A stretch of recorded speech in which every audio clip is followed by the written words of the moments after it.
Good afternoon. Convening the Joint Committees on Transportation and Culture and the Arts and Agriculture and the Environment on our 1:20 p.m. joint agenda here in Senate Conference Room 224. We have three measures up this afternoon, beginning with Senate Bill 421, and testifying first on 421 this afternoon is the Department of Transportation. In support. Also have the Climate Change Mitigation and Adaptation Commission. Good afternoon. And forgive me, this is a SB 421 relating to carbon offsets. Good afternoon. Aloha chairs, vice chair, members of the committee, Leah Laramie with the Hawaii Climate Change Mitigation and Adaptation Commission. We stand on our testimony and support. Mahalo.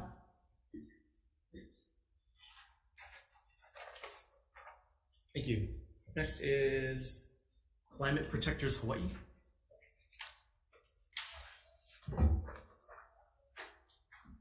Good afternoon. Good afternoon, Chair Lee, Chair Gabbard, Vice Chair Richards, members. Ted Boland on behalf of the Climate Protectors Hawaii. The concept of carbon offsets is great. The reality currently is not so great. A lot of companies are using it for greenwashing, and it's not really helping to reduce carbon emissions, which is what it needs to do. I would defer to the agencies that have expertise on this matter, but I have real reservations about carbon offsets as they exist today, and would not support this bill. And the Climate Protectors Hawaii oppose it in the current form of offsets. Thank you for the opportunity to testify. Thank you. Testifying next is the Energy, Climate Action, and Environmental Caucus of the Democratic Party of Hawaii. In opposition, we have 3, 4, 5 individuals submitting testimony also in opposition. And that's all the testimony we have for this measure. Are there any others wishing to testify? If not, are there any questions? Mr. Boland, if you don't mind. So I'm sympathetic to your point of view, but for us in Hawaii, where to go anywhere, you have to fly. And I mean, there's really no alternative. Even inter-island, there's no real alternative right now. So even if offset is a imperfect technique, isn't it really all we have when it comes to airline flights? Thank you, Senator, for your question. I agree that we have little alternative for airlines, and that flying is very expensive in terms of emissions. It's expensive also in terms of water vapor that you put out at altitude. Even if you have offsets for the carbon dioxide, you have a global warming gas in water vapor at high altitude. So it's a real problem. Flying is a real problem. And I don't have a good answer to that until we get some kind of, I don't know, electric planes or some kind of fuel that's not emitting. But I'm not sure that offsets really do it.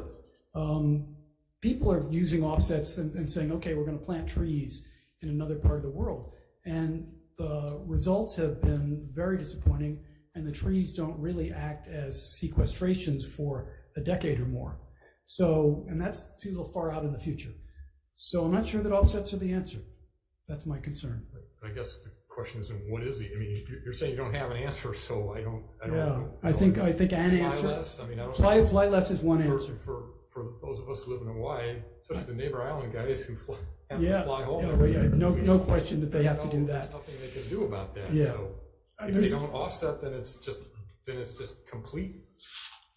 Okay. Well, then I would just say the question is, are the offsets achieving anything? Right. I mean, after verification. That's a fair question. Yeah. The verification part is certainly a fair question, but Yeah. I just don't know what else there is right now. Thank you. And I'm not saying people on the neighbor islands shouldn't fly. Further questions? If not, while you're here, Mr. Boland, thank you. So just building on that conversation, in their testimony, the state climate commission had recommended basically keeping the offsets local, so that the investment therein goes into presumably like planting trees here. Is that something, I think, building on this conversation about what we can do, that would be sort of an acceptable compromise? I would say that planting trees in Hawaii is a good thing, but it's not an immediate answer, because planting trees, I understand, actually does not sequester carbon until the trees are mature. And so, yes, it's good to have some solutions in 10 years, but don't we need solutions before that? But if we don't plant them now, then there certainly won't be trees in 10 years. That's right. And I must say, a plantation farm of trees is not the same thing as a forest. So the first thing we should do is not take down the forests that we have. Understood. Okay. Thank you very much. Thank you. Okay, further questions on this measure? If not, thank you, everyone. Let's go on to the next measure on the agenda. Senate Bill 1006 relating to coastal roads, which appropriates funds for DOT to engage in climate adaptation measures in low-lying areas. And testifying first on 1006 is the Climate Commission. Good afternoon. Aloha again, chairs, vice chairs, members of the committee. Leah Laramie with the Hawaii Climate Change Mitigation and Adaptation Commission. We send our testimony in support and available for questions. Mahalo. Thank you. Up next is DOT. Good afternoon. Chair Lee, Chair Gabbard, Melissa Miranda-Johnson, Department of Transportation will stand on our testimony and support, and we have staff online if you have any questions. Thank you. Thank you. Hawaii Emergency Management Agency. I believe with us online with comments. Next is the Environmental Caucus of the Democratic Party of Hawaii. Support. And we have 4 individuals in support and opposition.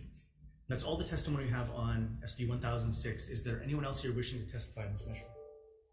If not, are there any questions? Oh. Senator Richards. Yeah. Thank you, DOT.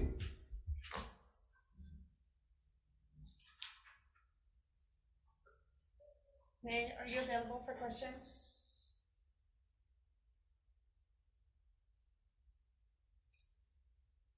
IT, are there folks waiting? There should be Mel Chung from DOT. Yes, I'm available. Go ahead, Senator. Okay. Thank you.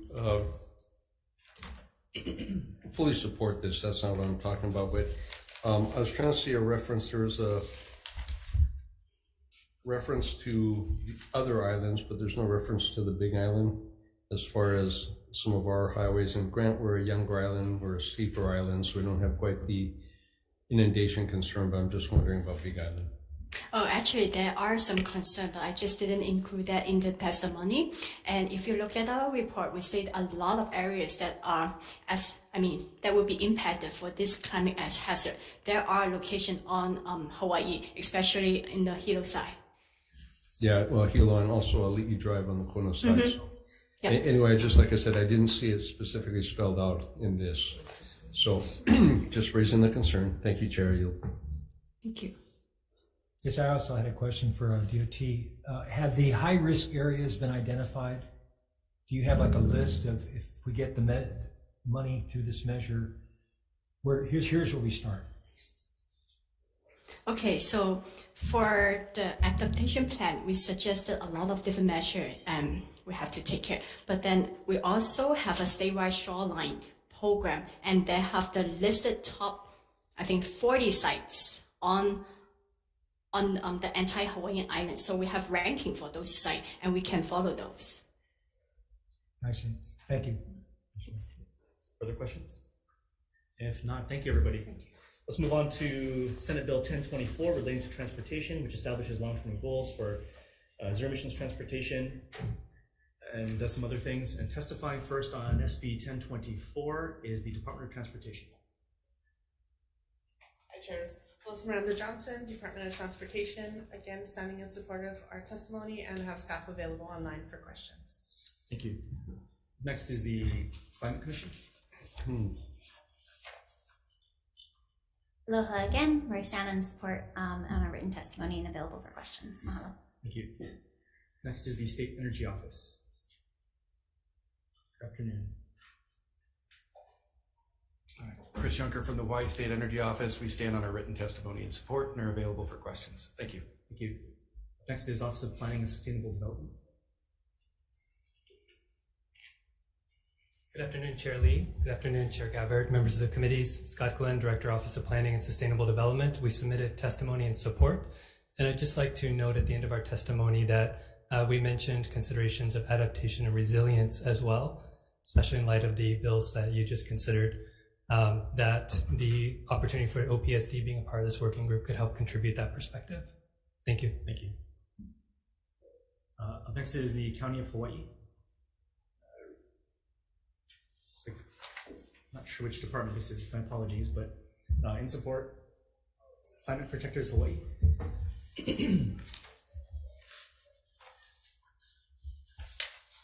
Thank you, Chair Lee, Chair Gabbard, Vice Chair Richards, and members. On behalf of the Climate Protectors Hawaii, I'm Ted Boland. In strong support of this bill, we need to reduce climate emissions, greenhouse gases from the transportation sector, and this bill is a good way to start doing that.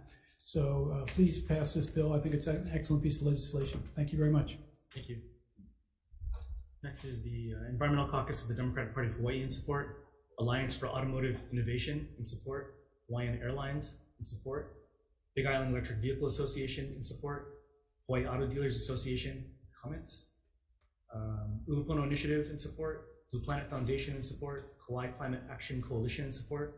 We have about a dozen or so individuals, a couple in opposition, mostly in support. That's all the testimony we have on this measure. Is there anyone else wishing to testify this afternoon? If not, are there any questions? Alrighty then. Why don't we recess for decision making? Recess.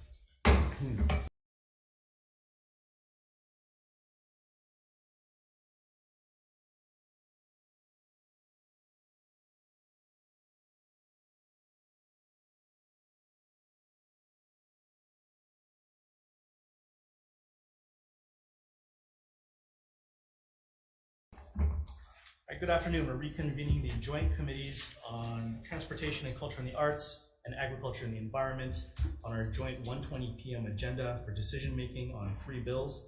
Up first is Senate Bill 421 relating to carbon offsets. Just want to recommend moving this forward with amendments, noting both the Climate Commission and DOT's testimony, clarifying in the measure that carbon offset revenue should go back to DLNR to plant trees and take whatever other steps are necessary to try and reduce emissions locally. Need discussion? If not, Vice Chair or Acting Vice Chair.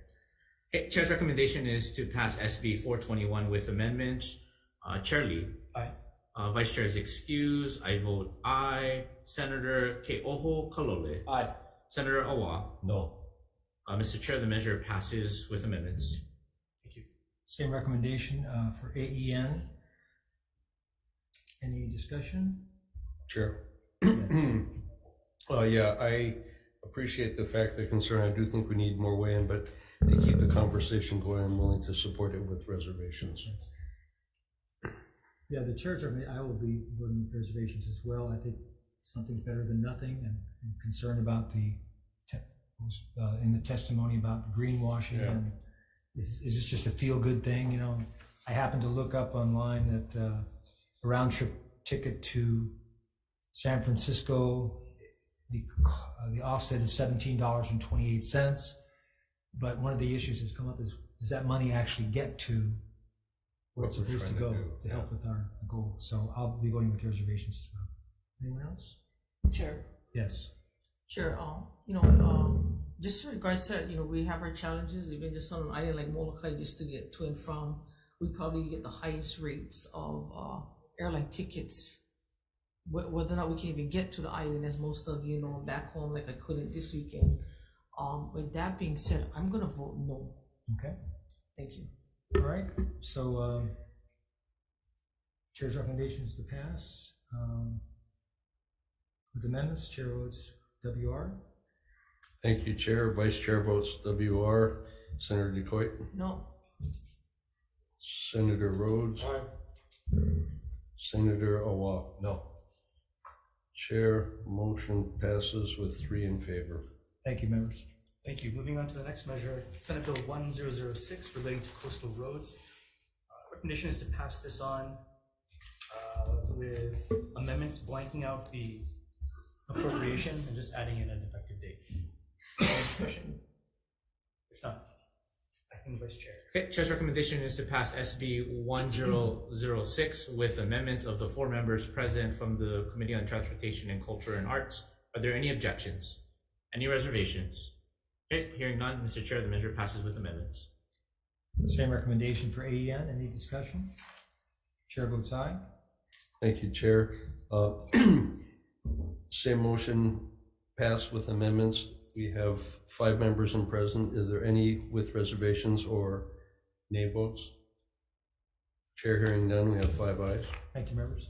Thank you. Moving on to the last measure on our agenda, SB 1024 relating to transportation.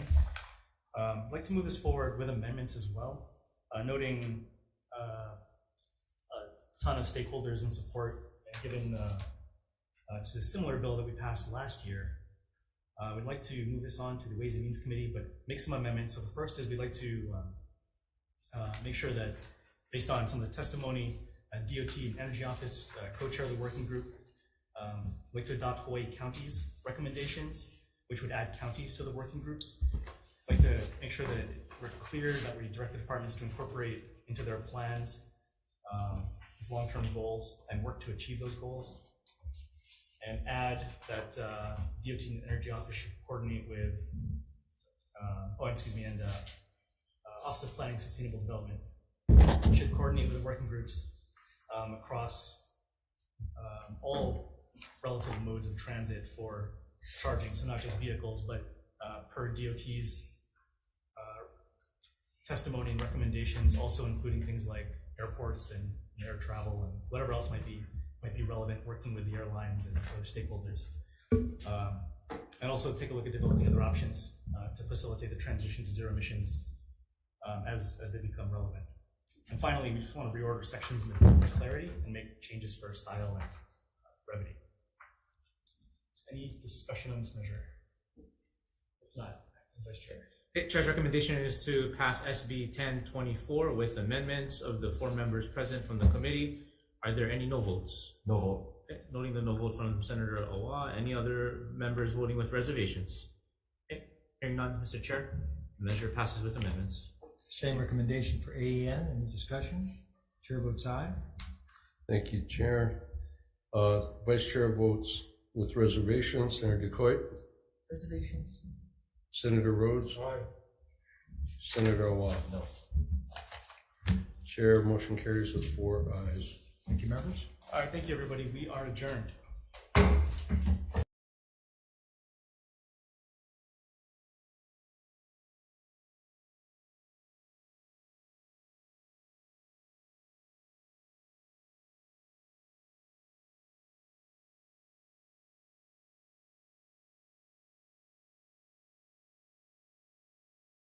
Hello, Kako, and good afternoon. Mahalo for joining us this AEN-PSM agenda. Monday at 1:30 p.m. here in room 224. You'll find links to viewing the options for all the Senate meetings on the live and on-demand video page of the legislature's website at capitol.hawaii.gov. And because of our 90-minute time limit for each of the hearings, there'll be a 1-minute time limit for all testifiers, and we'll have a virtual countdown timer on the Zoom screen. Okay, and so I'll be announcing only the testifiers who will be providing testimony via Zoom. And for the complete list of testifiers, along with all the written testimony, please go to the Leg's website. You'll find a link on the status page of the measure. First up, we have 3 measures, I believe. SB 655, relating to hemp, gives authority to the Department of Ag to align state hemp production administrative rules with federal law with regard to exemptions for fiber, fuel, and seed grain hemp crops. First up is Department of Ag.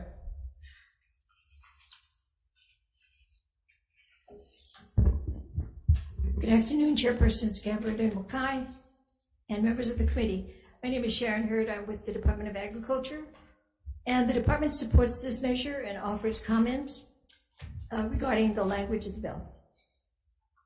Thank you, Sharon. Next up is Gail Byrne-Weber with the Hawaii Hemp Farmers Association. Online. Hi, Gail. Aloha. Aloha, Chair and committee members. I'm Gail Byrne-Weber with Hawaii Hemp Farmers Association. We're in strong support of this bill and appreciate the Department of Ag is also supporting the bill. Just a couple of quick comments. Real importantly, I think the bill doesn't quite meet its intent unless there's a paragraph added to Section 2, maybe paragraph A. stating that the Department of Agriculture would be granted the authority to amend hemp production rules to align with federal exemptions for hemp fiber and fuel and seed grain crops, and not to exceed federal law on these regulations. I think that paragraph accidentally is missing from the bill, because the intent of the bill is to align as quickly as possible Hawaii rules as the federal laws are anticipated to change this year to ensure that Hawaii farmers can stay competitive. Fuel, fiber, and grain crops look very different than CBD crops and should have different rules for them. So hopefully we can add that paragraph in there to meet the intent of what I know the bill is supposed to be. Thank you. Thank you, Gail.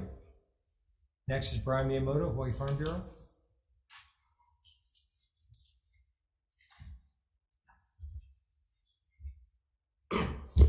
Thank you, chairs, vice chairs, members of the committees. Brian Miyamoto here on behalf of the Hawaii Farm Bureau. The Hawaii Farm Bureau will stand on its written testimony in support. Thank you. Thank you, Brian.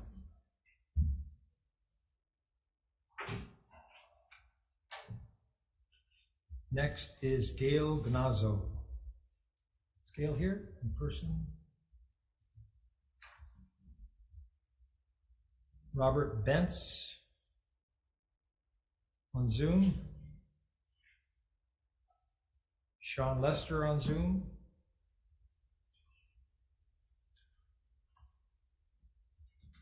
Hello, Kako, can you hear me? Aloha, yes, we can. Go ahead. Yes, my name is Sean Lester. I'm a 70-year-old man. I grew up, born and raised on farms. And there's something here that's really not being taken a look at, and that's the impact that this is going to have with CBD farms right up next to people's houses. There's a place up on Omapio Road where one CBD grower has his farms and massive fans within 35 feet of a person's house. And they've been exempted because they started with the hemp pilot program. Absolutely everyone needs to meet these criteria, and it needs to be 500 foot or more from everyone's homes. These are people's homes that have been there for 20 and 30 years, are being majorly impacted. And to take a commercial grow, which is what all this is, and put it right next to people's homes and houses is unquestionably unconscionable.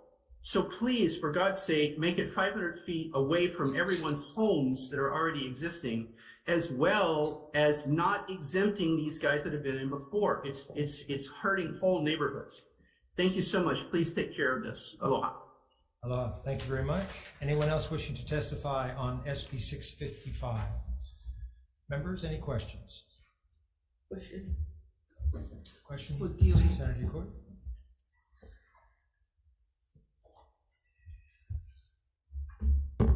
Sharon, do you Yes. see any problems with amending the state hemp production administrative rules at the federal law?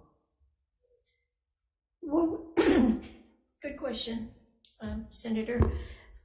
It would happen, I believe, anyway, because federal laws would then always apply to the state, but it's a good idea to amend it, so it gives us, I guess, to be in line with the federal law.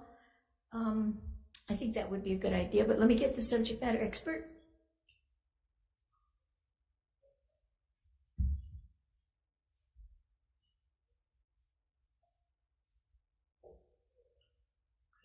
Hello, Leo Baldo, Hawaii Department of Ag. Thank you for that question, Senator DeCoit. So your question is aligning state law with federal. Yeah. So right now this bill is basically requesting for an exemption for fiber, fuel, and seed grains. And right now, the federal law doesn't have that exemption yet, but I think it's in the process of being included in the next farm bill. Also, would like to note that the state law doesn't even regulate seed grains and fiber and fuel as part of the responsibility of the Department of Agriculture. So when is the next farm bill supposed to be taken up? I think According to the conventional wisdom, it should be done by the end of September, because that's when the federal fiscal year ends, but it can take a long time. It all depends on what's contentious and what's not. I did ask that question of my counterparts, and they said that it was likely that it would be September, but we just can't be sure. So if we pass this bill, we would have to wait till September to the federal farm bill gets passed to approve this for it to go into effect? I would say yes. The federal farm bill is the 2023 farm bill, yes, so then it would probably be a continuing resolution until they passed the official bill. Who knows when that is, so you're right, it's preliminary. Okay, thank you. Mhm. Thank you, Chair. Thank you. Okay, there were Question, questions. yeah. Chair, Gail Byron, is she still on Zoom? Gail, are you still on? Yes, I am. Aloha. Aloha, Gail. Gail, I had a question concerning comments about odors potentially coming from cultivation of this. Can you fill us in on this, please? Yeah, just to clarify, I think there is a bill that has to do specifically with repealing the nuisance aspects of the bill that would, I think, is what some of these testifiers may actually be concerned about. This actually has to do with aligning state rules as quickly as possible with an anticipated change in federal rules that allow an exemption for food, fiber, and fuel with regard to primarily sampling and testing, because those crops, unlike crops that are grown more for CBD, have they have zero or almost no THC. They look different. They look more like a wheat field, something like that. So I can understand why there's a little bit of confusion. The hemp industry's new, but this bill has to do with shortening the time that is going to be between the time when this anticipated federal rule change occurs this year and when Hawaii farmers could take advantage of that. Typically it's quite a bit of time. There's a number of hemp housing projects that are sprouting up around the state on almost all the islands, and they're trying to explore ways of using hempcrete. And right now, because it's so costly to grow hemp in Hawaii, primarily because of the testing and other rules, we are the most heavily regulated hemp farmers in the country. They're importing hemp from Canada and other places around the country instead of growing it here, which is absolutely nuts. So this bill will allow us to align rules with the federal exemption to make it easier to grow for fiber for sustainable building industry, etc. The couple of testifiers that spoke specifically about a Maui operation is a CBD operation that's much smaller, more like a nursery operation. I did visit that operation last year. I'm not there 24/7. I'm not a neighbor. I can't speak to everything that's going on there, but the amount of noise that was coming off the operation was less than a weed eater. So not to minimize whatever issues may be there, but I do want to point out that the complaints around that operation are singular. That's the only location in the state where we've had complaints about a hemp operation. And just like we have complaints about piggeries, or if you're on the mainland, dairies or other types of agricultural operations, even hops operations can get complaints. That happens sometimes in the agricultural industry. But like I said, that's a completely isolated incident on Maui. We have not had any other complaints for any other farm in Hawaii, and we've been farming here now 6 years or more hemp. So I hope that answers your question. Okay, thanks, Gail. I appreciate that. Thank you. Thank you, Chair. Okay. Moving on to SB 1262 relating to organic waste, establishes statewide goals for solid waste reduction and organic waste diversion, requires each county to incorporate into its next integrated solid waste management plan revision a plan to reduce all organic waste produced within the county by facilities generating more than a specified amount of organic waste per year in alignment with established state benchmarks.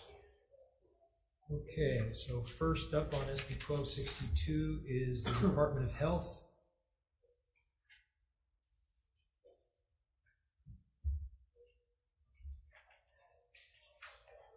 Good afternoon, Chair Gabbard, Chair Wakai, Vice Chair Richards, and members of the committees. My name is Michael Burke with Department of Health. We submitted written testimony and stand on our written testimony. We do want to underscore that we recognize that organic waste is an issue I think in our testimony we mentioned that that is one of the solid waste stream topics that we're focused on with the update of our integrated solid waste management plan. And so this isn't something that we're trying to ignore or avoid. And so we're supportive of including the component with the counties, the municipal plans, and we just seek some clarification with regards to a similar bill with the House. They're almost exactly the same, but they have some minor technical differences. And with that, I am here for questions if you have any. Thank you. Thank you. Next is Ted Boland from Hawaii Reef and Ocean Coalition. Thank you, Chair Gabbard, Chair Wakai, Vice Chair Richards, and members of the committees. Ted Boland on behalf of the Hawaii Reef and Ocean Coalition.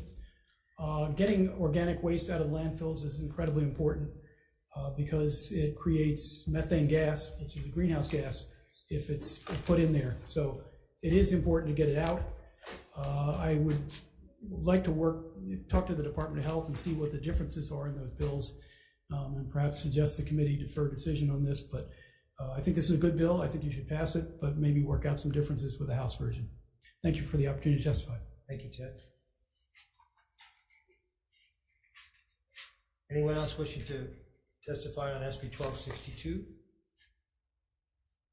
Members, any questions? One question, Chair. Senator DeCoy. Department of Health, please. Thank you, Michael. Yes, ma'am. So, the goals that set forth in this bill requires for 40% by 2025, 70% by 2030, and 100% by 2035. Are they achievable, and are the goals achievable by each county? It's going to be a huge challenge. We're not going to lie. And, I wish that we had already completed our integrated solid waste management plan so that we would have a better grasp of, specific efforts that we'll need to do to achieve any type of benchmark goal. On top of that, and it's not mentioned in our testimony, the EPA has a solid waste infrastructure grant program. And so for states, it's non-competitive. And so we applied to the EPA for a federal grant to conduct a statewide waste composition study.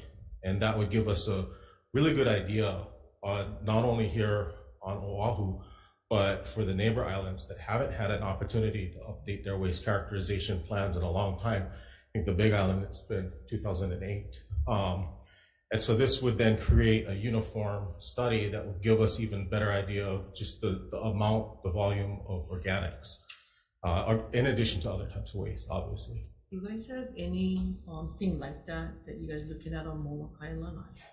Well, specifically for this grant application, our intention is to do the entire state with the exception of Niihau and Kaho'olawe. So yes, Molokai and Lanai would be included as part of this whole characterization, not just Maui, the island of Maui. Thank you. Thank you, Chair. Sure. Richard? Yeah, thank you, Chair. Kind of springboarding off of what Senator DeCoy said, we looked at getting the biologicals back on Big Island when I was chairing environment management. I think we have 600 tons of solid waste going into our landfill daily, of which estimates from a quarter to maybe a third of that is biological, whether it's green waste, whatever. One of the challenges that we had was having the facilities to be able to sort that. And then what? How do we actually manage that? I'm interested in this funding for trying to figure that out. And I know we recognize it, and I remember, I think it's like 240 or 250 cubic feet per minute of methane coming out of the solid waste now, just from what we have, and it gets flamed off. My question though is, do we have funding available to help set up the programs? Because I'm very confident Big Island knows what we need to do. The problem is we can't really afford it. And what I didn't see was diversion into the pig farms that could potentially use a lot of this biological. Is that part of that potential study? For us, no. What we're doing is we want to start simple with just the characterization, right? What solid waste is being generated. The EPA has 3 tranches of funding available as part of the whole infrastructure grant program.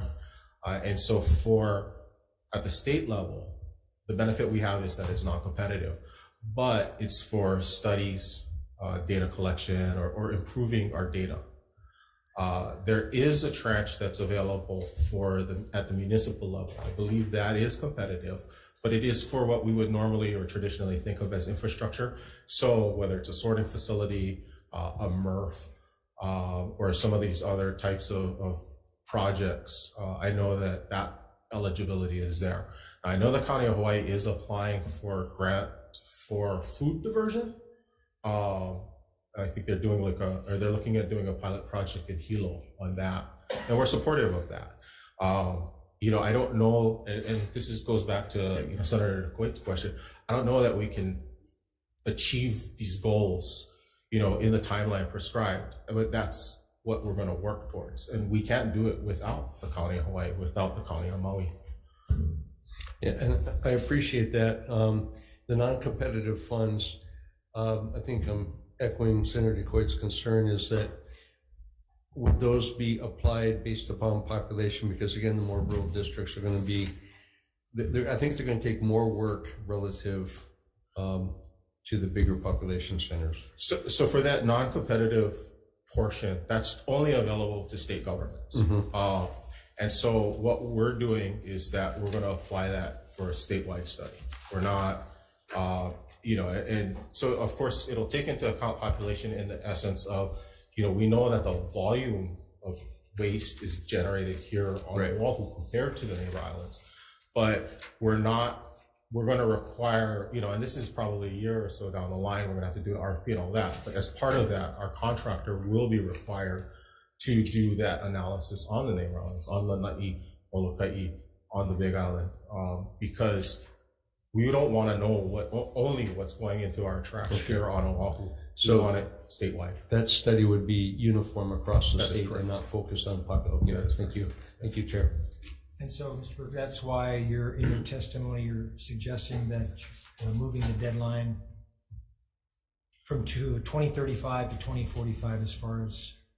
Well, I think that the deadline change was really reflected in, like I said, there's a similar bill in the House. Yeah. And in the House bill, it's 2045. If both of them end up 2035, again, we're going to work as hard as we can to achieve these goals. It's just that we'd like some sort of conformity for simplicity's sake. Yeah. If it goes that far, it'll all be worked out in Congress. Yeah. Thank you very much. No problem. Any other questions? Any other questions? Yes, sir. I understand what the bill is trying to achieve, but I'm always hesitant in crafting all of these goals, but we really don't know how we're going to achieve the goals by a certain date. I mean, you look at our 2045 100% renewable aspiration. There was no science, no anything behind that. That was the environmentalists wanted it in 2040, HECO and the other energy providers wanted it in 2050, and that's how we got to 2045. I mean, there's nothing magical. And to me, that's there's no if we don't have a strategy and clear plans, then all of these dates are all kind of make believe. So, do you know of any studies or findings that show that this timeline, whether it's this one or the one in the House, is actually achievable? Honestly, I don't. And I think that's why what we're mentioning in our testimony is that first and foremost, right now we do have an executed contract, and we're working on updating our integrated solid waste management plan. And the plan is to help us get to developing those metrics so that we can accomplish these goals. At the end of the day, though, you kind of nailed it. It's a goal, and without any of those measurable metrics or a plan of action to implement, we're going to do our best, and we're committed to this. Right? It's very important to address organic waste, and there is a lot of organic waste. And so we're going to do our best to achieve the goals as outlined in the testimony, in the statute. So if that's the case, then isn't this putting the cart before the horse? We're going to create the goals and then we're going to figure out how to get there later on. It has to be the other way around. I would think so, but we can also use these goals as a template when we're in the process of updating our plan to say, hey, look, this is what we need to achieve. These are our goals to achieve. And so, this is what we're going to gun for. I mean, a few years ago, this body mandated the closure of the coal plant because of all these great aspirations. And what did we do? We shot ourselves in the foot. And all we did was increase everyone's electricity bills by 40% because we went from the cheapest to the most expensive fossil fuel. And I really think that we really have to have a clear idea of how we're going to get there rather than create all of this kind of policy by press release. Because, oh, look at Hawaii, we've got to get rid of all of our solid waste by 2035 when we don't even have an idea of how we're going to get there. I think that's irresponsible. Would you agree? I would agree. I agree. Thank you. Okay. Moving on to SB 1466 relating to cesspools, establishes and appropriates funds for a pilot program within the Environmental Management Division of the Department of Health to work with each county to identify a priority area to expand the county sewage system or other centralized treatment system to connect individual properties in the priority area and reduce or eliminate cesspools in the identified area. And first up, Department of Health.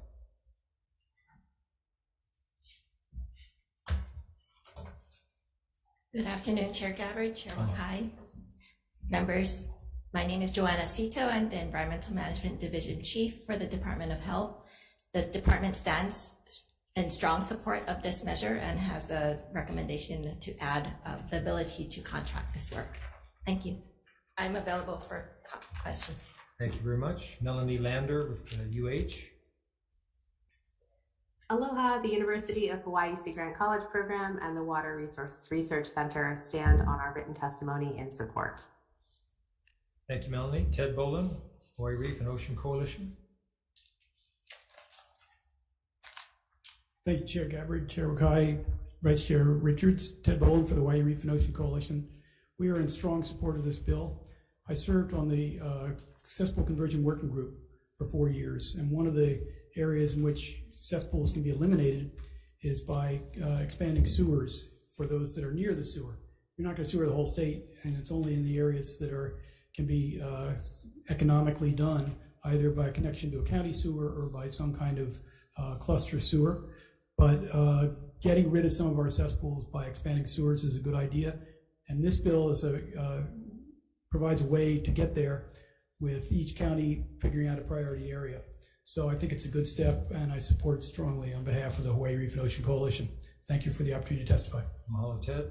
Lindsay Garcia with the Hawaii Realtors. Is in support. Brian Miyamoto, Hawaii Farm Bureau. In support.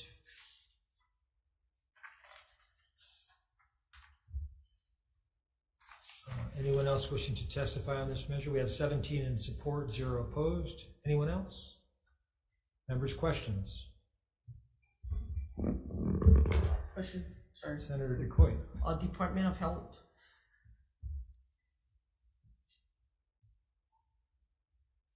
Thank you for coming. What will $20 million do to help achieve the longer term goal to eliminate or replace cesspools in the state? $20 million would go a long ways toward helping the people that need to revive.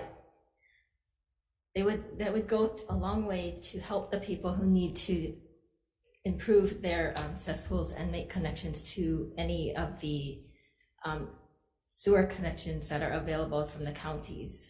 The counties also would need to possibly expand their treatment systems so that they can collect that sewage from those homes. So I guess a while back we had a pilot program, and what happened was those that had a hard time affording to do it literally were left out, how you guys plan to address or at least be fair about who comes in to get the help that they need? So- Because I can tell you, in my district, most of them that tried to were literally just not included in there because the guys with the money just came in and swooped right in and took everything. So how do you guys plan to oversee this, especially on the pilot program? So this is a pilot program to identify priority areas in the different counties. There is another bill, or actually an act, that was approved last session regarding the grant program for people who have cesspools. And so that program, as I understand it, the wastewater branch is getting ready to stand up, and they have provided they will have a application form online, as well as ability for the cesspool owners to contact the branch to get more information about the ability for them to obtain this grant funding to change their cesspools. So how do you rank them? You rank them by income, or you rank them on what they can afford? Or, I mean, we see it time and time again. Mm-hmm. So these guys that really need help, they get left out, and of course, forced regulation is there. So what happens if they don't do it? If the cesspool conversion does not occur by 2050, the department will have to look into the enforcement actions that would be taken against the homeowners or the business owners who may have those cesspools still in place. That is something that has not been discussed because we want to make sure that all of our cesspools are actually converted or connected to sewer line. As far as the people that are being helped, we are part of the we are supportive of the Environmental Protection Agency's efforts to have environmental justice. So we are looking at also the different areas of the communities of the state and prioritizing those areas that we need to have support given to them. So I understand environmental areas. My thing is, the bulk of my constituents are Native Hawaiians. They live by the ocean, and they're not the richest people in the world. So if they cannot afford to do that, I mean, what you're gonna do, just kick them off or whack them with a penalty? I mean, basically that's what they're asking me right now. Is what you guys gonna do about it if they cannot and they can't afford it? Because again, we're getting challenged with affordable housing. This is just another layer of what they're gonna pay to convert over when they're struggling at that level. Let me go back to my office and check with the wastewater branch, and then coordinate with you if we can meet with you later. That'd be perfect. Thank you. Thank you. Thank you, Chair. Any other questions? Yeah, Chair. Seems like Senator DeCoit and I have a lot in common in these conversations today. Big Island, we have 50,000 of the some estimated 80,000 cesspools. Septic systems don't work on nearshore properties because we're not changing anything. We still have the effluent going out, and so we have to look at sewering. My experience through County Council estimated probably something over $2 billion to take care of our wastewater problems on the Big Island. That doesn't mean converting everybody. That means just the near shore properties and how we go forward. And to Senator DeCoit's point, I have one area where the income disparity between neighbors is 100, 200, maybe 1,000-fold difference. And so how do we work at that? And I can appreciate some of the funds that came from the ledge like 2 years ago are being redirected to study and come up with a master plan going forward. But I'm sensitive to the fact that I don't think we're going to be able to do this because we have too many cesspools and our distances are so large that I'm not sure how we're going to be able to get this done. And so once again, if we're going to focus on using population as a way we're going to dictate how much of the pilot projects are going to go on the funding going that way. The small counties or the rural counties are not going to be able to get it done, and I'm worried about the penalties coming forth. It's not here and now, but man, same question that Senator DeCoit raised. We recognize it's a problem. That's not it. We want to do it. That's not the problem. The problem is we don't have the funds to do it. And so I'd be very interested in that same information that Senator DeCoit brought up, because we want to do it, but a pilot project, I think we really have to look at some of our rural districts, because that's where I think the hardest push is going to be. Thank you, Chair. Understood. Thank you. Thank you. Okay. That's the end of the agenda. We'll take a short break for decision making. IT.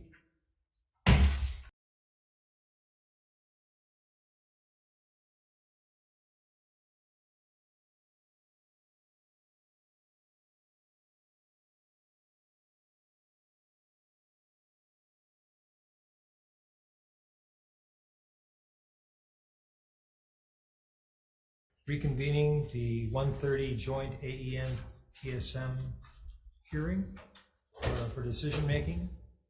Okay. On the first one, SB 655, giving authority to the Department of Ag to align state hemp production admin rules with federal law. The chair's recommendation will be to pass with amendments. We will adopt the language of the Hawaii Hemp Association, adding a new section A to the statute to read HRS 141-42A. The Department of Agriculture is granted the authority to amend hemp production rules to align with federal exemptions for hemp, fiber, fuel, and seed grain crops, and shall not exceed federal law on the regulation of hemp production in the state of Hawaii. And we'll also add the amendment adopting the language of the Department of Ag to remove page 5, lines 3 through 7 from the statutory language, citing concerns that current and existing statutes are sufficient in regulating noise, smell, and nuisance concerns. Any discussion? Chair votes aye. Vice Chair? Thank you, Chair. Chair votes aye. Vice Chair votes aye. Senator DeCoit? Aye. Senator Rhodes? Aye. Senator Awa? Aye. Chair, you have 5 in favor. Motion is adopted. For members of PSM, same recommendation. Any discussion? If not, Senator Elefanti, I vote yes. Okay, Chair's recommendation is to pass SB 655 with amendments. Chair Wakai votes aye, Vice Chair votes aye. Senator Fukunaga. Aye. Senator McKelvey. Yes. Senator Awa. Aye. Mr. Chair, the measure passes with amendments.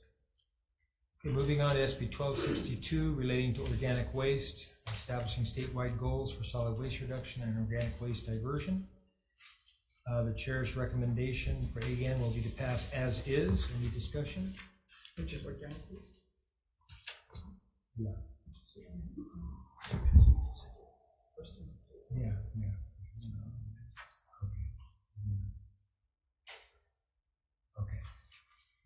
Okay, on this measure, the chairs were not able to reach agreement on this, so we're going to be deferring indefinitely SB 1262. Moving on to SB 1466 relating to cesspools, establishing and appropriating funds for a pilot program within the Environmental Management Division of DOH to work with each county. And the chair's recommendation will be to pass with amendments. First of all, there's some tech amendments that need to be taken care of, and other amendments adopting the language of Department of Health to allow for contracting of the work to establish and implement the proposed program by adding the phrase, quote, the Environmental Management Division of the Department of Health may obtain contractor support to provide any services required to establish and implement the pilot program, unquote. Any discussion, AEN? Chair votes aye. Chair, just real quick, I am very sensitive to what has been stated about timelines. I think we as government need to discuss those timelines, and I'm good with setting that, but I also don't want to back ourselves into a corner where we deeply regret it. So I will support it to keep the conversation going. However, I will be supporting with reservations. Okay. Thank you, Chair. Chair votes aye. Vice Chair votes aye with reservations. Senator DeCoit. All reservations. Senator Rhodes. Aye. Senator Awa. Aye. Chair, you have 5 in favor. Motion is adopted. Thank you, members. For PSM, same recommendation. Any discussion? If not, Senator Elefante, vote yes. Okay, Chair's recommendation is to pass SB 1466 with amendments of the 5 members present. Are there any no votes? Any with reservations? Hearing none, Mr. Chair, the measure passes with amendments. Okay, and that concludes the 1:30 joint agenda with AEN and PSM.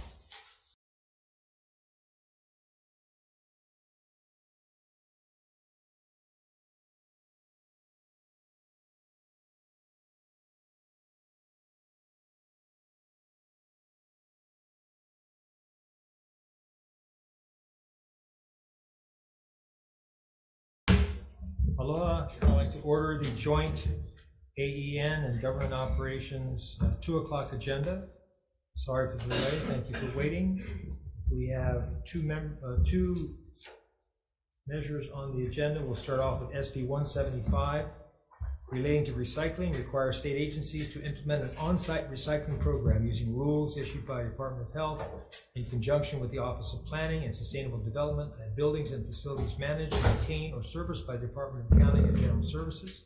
Requires the Department of Health in conjunction with the Office of Planning and Sustainable Development to conduct a study on the benefits and costs in increasing reuse and reduce efforts throughout the state, recycling streams and solid waste management in Hawaii, and appropriates funds. First up is Department of Health.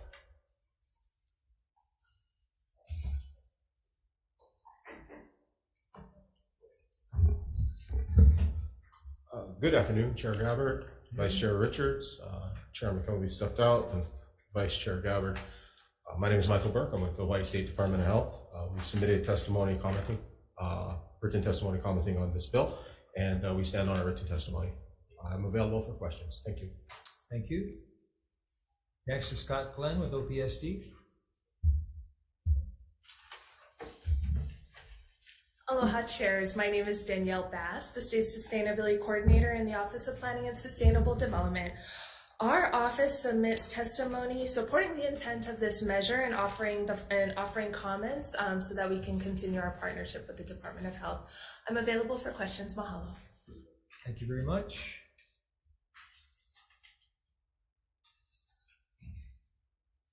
Anyone else wishing to testify on this measure on 175? Please. Good afternoon, Chair, Vice Chair, members. My name is Muley Silman on behalf of the Comptroller. We submitted our testimony late, but we'd like to stand on our written testimony in support with comment. And our CSD Administrator is here should you have questions later. Thank you very much. Okay, anyone else? Members, any questions? Just one, Chair. Senator Decoy.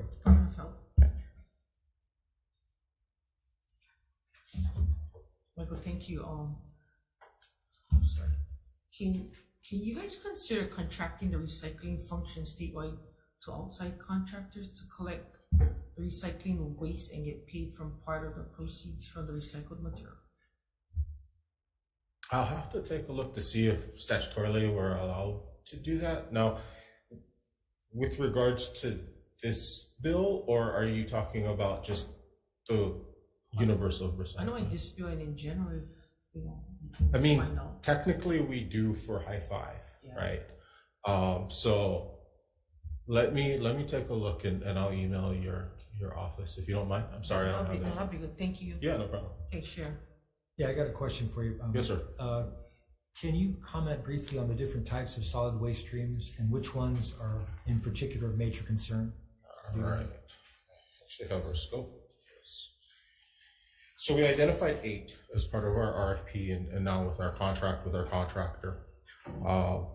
First is tires. We're also looking at batteries and specifically the lithium-ion batteries either that come from cars or home power generation.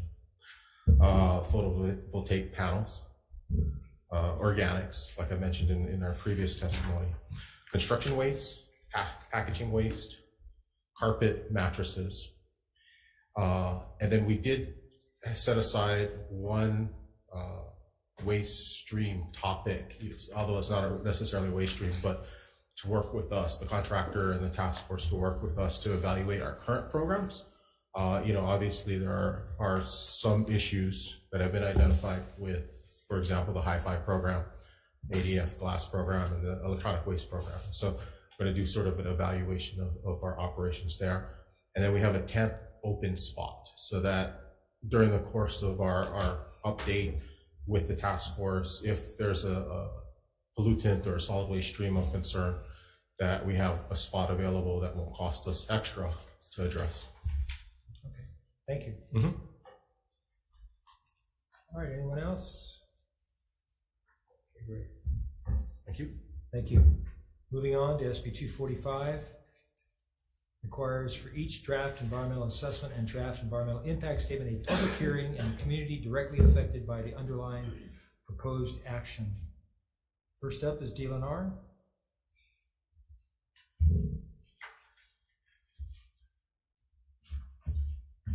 Good afternoon, Senators. Michael Kane on behalf of the Department of Land and Natural Resources.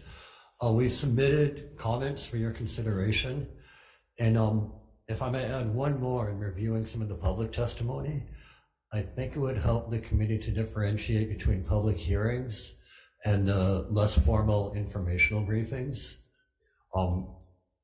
The public hearings we held as required by law are very formal. We have a hearing officer who sits up and collects testimony. So there's no discussion, there's no Q&A, there's no back and forth. It's just to get testimony on the record.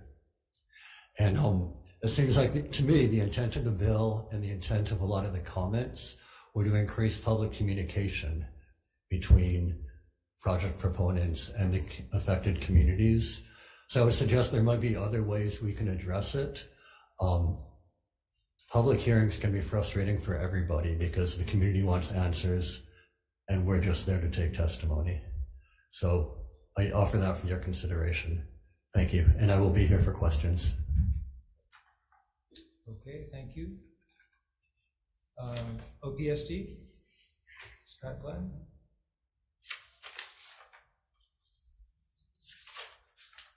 Hello, chairs, members. I'm Tom Eisen with OPSD's Environmental Review Program, formerly known as OEQC.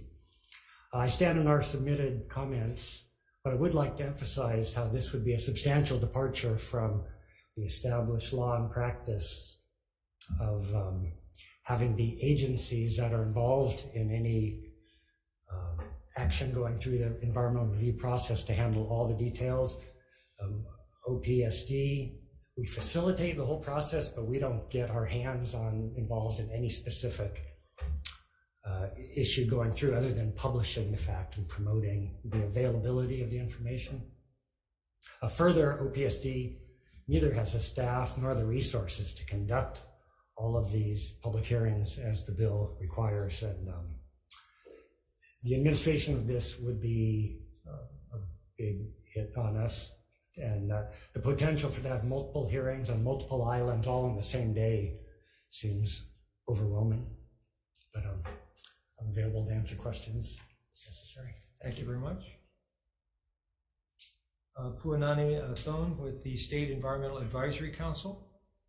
Aloha, chairs and members of the committees. My name is Ona'ana Thone, and I'm chair of the Environmental Advisory Council. We did submit written testimony in opposition to the bill, and I'll stand on that written testimony, but briefly highlight one of the main reasons the council is really concerned with this bill is that it requires public hearings for both EAs and EISs. By our estimates, approximately 50 to 70 environmental assessments are published annually. So the resources that this will put on OPSD to do public hearings will be very great. If you have any other questions, I'll be available for them. Thank you for the opportunity to testify. Thank you. And Evan Oe for the NAIOP Hawaii. Hi, Chair. Evan Oe on behalf of NAIOP Hawaii. We stand on our comments in opposition. In opposition, okay. Anyone else wishing to testify on this measure? Members, any questions? Question. Senator Decoy. OPSD. Do you already do public hearings in affected communities? We don't hold any public hearings for the environmental review process. It's always the agency that's either proposing the action or the approving agency, if it's an applicant action, that would conduct the hearings when they're required. Right now, public scoping meetings are required for EISs, environmental impact statements. But if it's an applicant is going through DPP or DLNR, then those agencies would be handling the hearings or the meetings. The PSD doesn't. So, do we have any of the other agents? Oh, I guess DLNR then. Please, sorry. Thank you. So do you guys do that? Do you guys do public hearings in affected communities? So yes, there are certain triggers where we are required to hold public hearings. For my office, which oversees or regulates conservation district lands, some of the triggers might be commercial use of the land or protected subzones that require a board permit or a change in land use. And in those cases, we will actually run the public hearing and do the publications and check with OPSD to make sure we're following the rules and regulations. More common is that we do informal informational briefings where we'll be on Molokai for the Farmers Alliance, and we'll just meet with the different groups and talk about the projects that are going on. So I guess I asked you because I guess if you guys do them, then why we need the bill for? I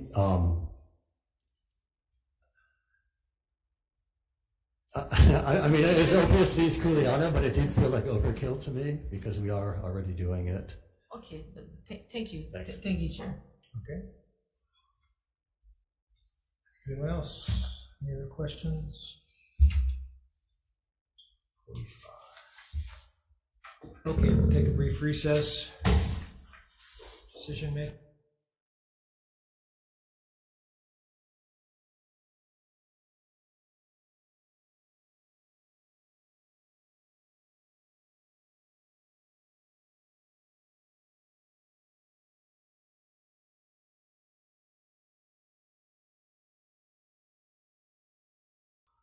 Okay, we are going to. Cam here. Oh, he's here. With the water and the land. Do some decision making. We're on. Let's see here. Two measures: SB 175 and SB 245. So on the first measure, SB 175, relating to recycling. The chair's recommendation will be to pass as is. Any discussion? Yeah, we're joining this one. Chair votes aye. Vice Chair? Vice Chair votes aye. Senator Decoit? Aye. Senator Rhodes? Aye. Senator Awa? Aye. Carried and 5 in favor. Motion is adopted. Thank you, members. Okay, recommendation of the Committee on Government Operations is the same. Chair votes aye. Yes. Oh, I'm Vice Chair. You're the Vice Chair, exactly. Sorry. Confused Confused you. You wouldn't allow me to do it. Okay. Chair votes aye. Vice Chair votes aye. Senator Buenaventura is excused. Senator Wakai. Yes. Senator Owa. Aye. Measure passes, Chair. Everybody. Okay.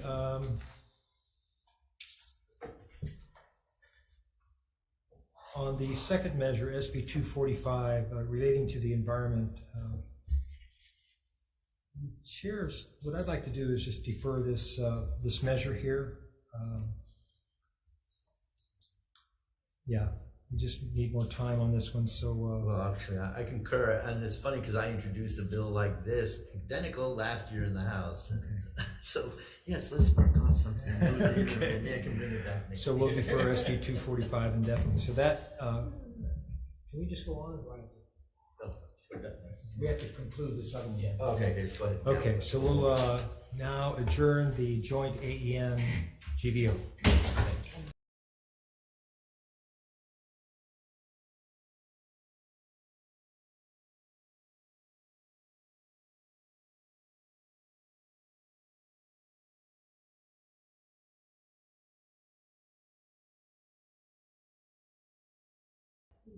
Okay, calling to order the 2 o'clock agenda for just AEN. We have one measure on the agenda, that's SB 804 relating to ag lands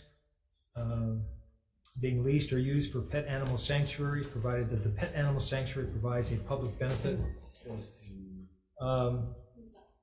Members, on this one, my decision is to defer this indefinitely. I suggest for the proponents of the bill that they put this in resolution form and resubmit, asking Department of Agriculture to identify existing ag lands that are not suitable for agriculture that could be used for a pet animal sanctuary. So with that, we'll conclude the